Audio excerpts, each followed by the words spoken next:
اللهم صل على محمد وعلى محمد.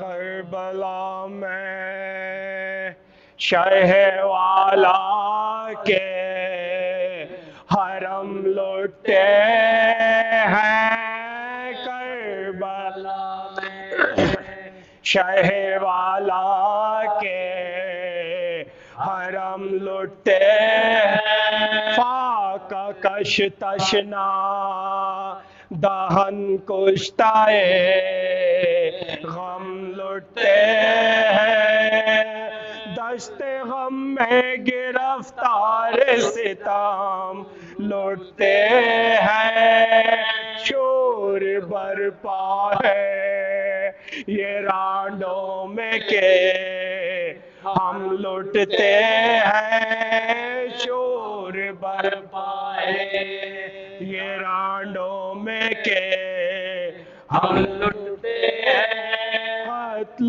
وارث ہوئے سامان گرفتاری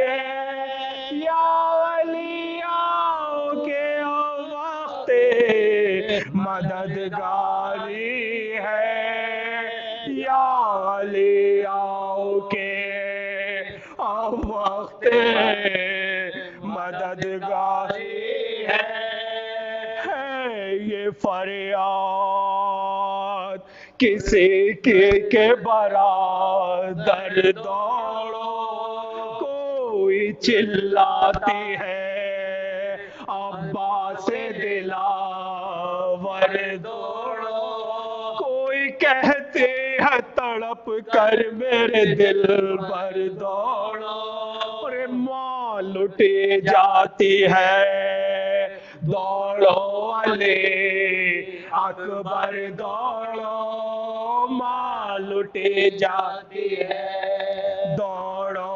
علی اکبر دوڑو، دیکھو خوخار عدو برچھیاں دکھلاتے ہیں، تیغ کھینچو کہ لئی گھر میں گھسے آتے ہیں، تیغ کھینچو کہ لئی گھر میں گھسے آتے ہیں، اور ماں کی جانب سے تم ایسے ہوئے غافل میرے لا کہ نہ لٹنے کی خبر ہے نہ سیرے کا خیال، کب سے چلاتی ہے مادر تمہیں کھولے ہوئے پاؤں، اور رن